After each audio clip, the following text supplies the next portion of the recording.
আব্বা, আমারে 500 টাকা দেন, বন্ধুর বার্থডে পার্টিতে যাইতে হবো। বেটা, আমার কাছে তো 100 টাকা আছে, আর কাজ শেষে বিকালবেলা মালিক টাকা দেয়। আব্বা, আমি কি বন্ধুর বার্থডে পার্টিতে 100 টাকা নিয়ে যাবো? বেটা, আমি তো ওইটাই চাই, আমার ছেলে যাতে কোনো জায়গায় যায় অপদস্থ না হয়। এই 100 টাকা আপনার কাছে রাখেন, আমার দরকার নেই 100 টাকার। এই কাদের মিয়া, এখানে কি ঝগড়া চলতেছে? আর এই ছেলেটা কে? মহাজন সাহেব, ও আমার ছেলে হয়।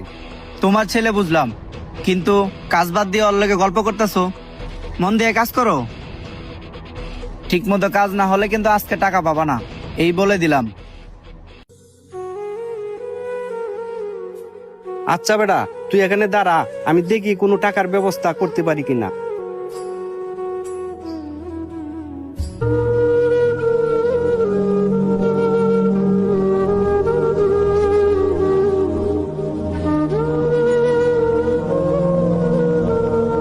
এই আসাদুল ভাই, আপনার কাছে কি 500 টাকা হবে?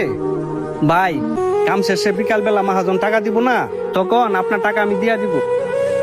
আচ্ছা ঠিক আছে, এই লোন, টাকা লোন। আচ্ছা, আপনাকে অনেক ধন্যবাদ।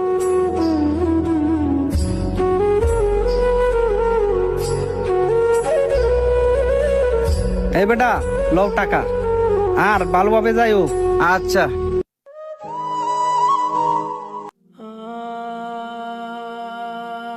ও বাবা রে, ও বাবা রে, পায়ের মধ্যে ইট পড়ে গেল আরে রে। কাদের মিয়া, কি হয়েছে তোমার পায়ে? ভাই, পায়ের মধ্যে ইট পড়ছে। তোমার পায়ে তো ব্লাড বাইরেছে। এই আশাদুল, এদিক আয় তো। এই আশাদুল, তাড়াতাড়ি করে আয়।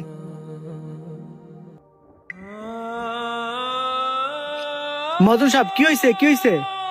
ওনার পায়ে বড় একটা ইট পইরা অনেক রক্ত বাইরেছে। ওরে নিয়ে একটু হসপিটাল যাও তো। ও, ও বাবা রে, ও।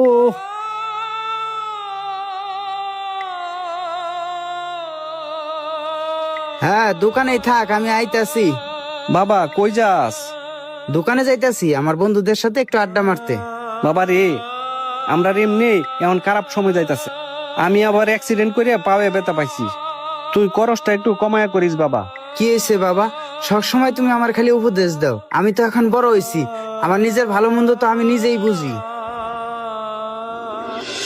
আরে দোস্ত, আমার বাপে আমারে খুব পেরেশানি দিতেছে। কেন, কি হয়েছে?